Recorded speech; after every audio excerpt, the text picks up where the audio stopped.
So I have my practice finals in 2 weeks' time, so I should probably be revising right now.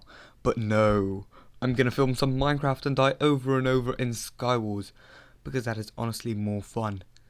Do you know what I did the other day? I played Minecraft, did like 3 hours of editing, and watched two Cambodians dig out a swimming pool with their bare hands. Don't get me wrong, it was awesome. But if I put a third of the time I spend editing or lounging around into revising, I probably would one, have a more productive day, and I think this is the case for many people, or I hope it is, because if not, I'm done for. But I spend more time doing the things I actually like, for example, editing, and that means I spend less time doing things I don't like physics.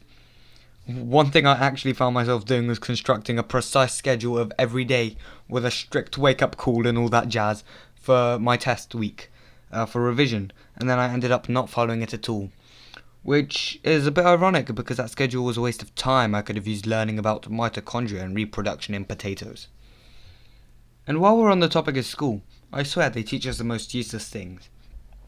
Take biology for example. Sure, we learn about the body and plants and stuff, but when in my life will I ever need to know about how to find the parents of a strawberry? I'm pretty sure instead of doing that, I could be learning how to pay my taxes and how to not end up a 20-year-old homeless drug dealer. Now, while we're on the topic of school, actually, I'm just going to wait for this game to finish because, I'm probably going to win. Ooh.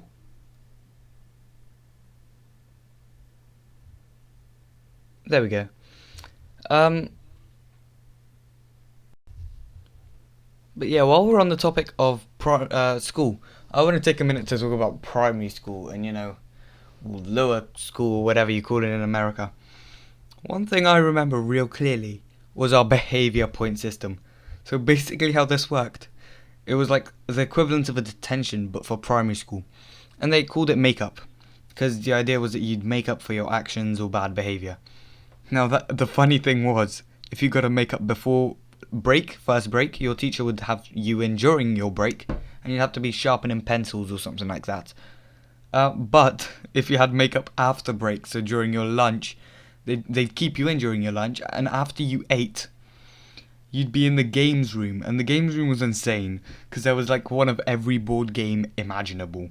They had arts and craft supplies, and it was overall really fun, and I speak from experience, because I went in there like once. And I'm gonna be honest, but the lunchtime detection was actually more fun than the actual lunchtime, because, like, it's no fun playing hide and seek by yourself because you have no friends. So basically, you misbehave in the morning and you get to sharpen pencils, but you misbehave in the afternoon, and the teacher's like, "Oh, go and play some board games, have fun." Now, one time, I think in year 2 or 3, our teachers decided to set us a project, and basically we each had to bring in a cereal box, and out of all the cereal boxes, we had to build an igloo. Now, half of the class didn't bring any boxes, and it's a bit hard to build an igloo out of 14 Weetabix boxes. Weetabix boxes. Luckily, one classmate came to the rescue and he came to school the next day with a black bin bag full of cereal boxes because, an unknown hobby of 7-year-olds is collecting cereal boxes en masse. And we managed to build the igloo after all. Now, our teacher had wanted this igloo to be a reading corner, with like beanbags and stuff. And oh, how she really thought that was gonna happen. I respect her wishful thinking though. What it actually became was a man cave for the popular kids, and ended up being taken down. And I never got my cereal box back, which wasn't very cool. Now, I just want to take a minute to talk about Golden Time. If you were in a primary school in the UK, you would know definitely what I'm talking about. This was the biggest scam of all primary school. The main idea behind it was that if the class behaved, at the end of the week on a Friday afternoon, we get to spend the hour as free time. So, play with toys, draw, etc. Now, this was an excuse for our teachers to totally blackmail us into behaving. Because if we didn't behave, we'd lose 5 minutes of our golden time, or if we didn't complete a worksheet, golden time would become lesson time, and so on and so forth. Our teacher in year 4 decided that instead of doing golden time, we would get a marble jar. And whenever we did something good, we get to put a marble in the jar. And at the end of the term, if the jar was full to a certain point, we'd be able to go out and play in the local park with complimentary ice cream. One time, we actually got the jar full. And as we got to the park, we realised that the ice cream van wasn't there, even though it was midsummer and, obviously the van just didn't want to make money. So there went the ice cream. About 10 minutes later, it started absolutely crashing it down with rain, which probably would explain why the ice cream van wasn't there. And we had to go back, and instead of doing something fun like playing coolmathgames.com in the computer room, we got, wait for it, join the .math worksheets. Please someone explain to me how it goes from ice cream in the park to math worksheets in a classroom. But to be honest, me being the absolute nerd that I was, I enjoyed the math worksheets. But nothing can beat coolmathgames.com. I think that was the one unblocked game website in our classroom. And we just go in the computer room and we just play around on that. And the teacher would be like, oh look, they're playing math games, addition and subtraction. But in reality, we were playing Papa's Pizzeria. So, this video started off being about exams. So I'm going to keep it on that trail. About half a year, well, not half a year, roughly half a year before the end of primary school, in the UK we'd get an exam. And it's the equivalent of finals, but for primary school. We call them SATs.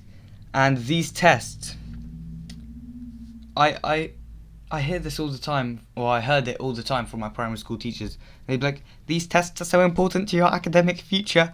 And that was the biggest lie I think I've ever heard. Because now when I think back on it, I actually believed them then. But when I think back on it now, I think, if I go to apply for a university or a job, and admissions people see that I've got all A's and A stars in my finals, but they look at my SAT scores and they go, oh, you only got 60% on your math paper, so we can't accept you. That's really not going to happen. But back then in primary school, I actually believed that. And the funny thing is, I actually looked this up, but your SATs are actually more for your school than for you. Because basically by putting pressure on a bunch of 12-year-old kids who just want to go home and dominate the Fortnite lobby, the education people in the government can see how well your school is teaching you. Which I guess makes sense, but it's not very cool, honestly. So during our SAT test week, and this is really funny, our school said that for that week, everyone taking the test could get a free breakfast from the school, which was awesome. Because, who doesn't love free breakfast, as opposed to a paid breakfast? Me, being the actual opportunity taker that I was, decided to take advantage of this and stuff my mouth with waffles and strawberries every day. And about halfway through the week, the school realised that someone was eating all their supply of waffles, so they did what any school would do and put a restriction on how many waffles you could take. And by this point, I would have actually been eating more at home than at school. So their whole "you must have a full breakfast so you can think better in your test" theory was literally just went down the trash. Now, it's been really sunny this past week, and I really hate the weather system for this. Not that it's sunny, but let me just carry on for a sec. Can someone please explain to me how whenever I am outside, it's always raining or cloudy, but when I'm in school or having to revise, it's sunny and warm? It's like the weather system is trying to mock me. Honestly, I can't really say much because I spend a lot of time inside anyway, even when it's sunny. But whenever I want to go outside, the weather is just like, nope, this is unacceptable. Let it hail in the middle of summer. Also, totally unrelated to any of this, but as a YouTuber, I spend a lot of time trying to figure out what the YouTube algorithm wants, and what trends are cool and whatnot. And I think that schools should teach us how to read the algorithms in computer science, instead of pi and stuff, because this, algorithm reading is harder than quadratic algebra. And that's practically all I've got to say for this video. But I'm gonna let the rest of this game play out. I'm gonna put some music on. And then I'm gonna probably go and revise because I don't want to fail school. So I'm just gonna let the rest of this game play out. I hope you enjoy.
I'm back.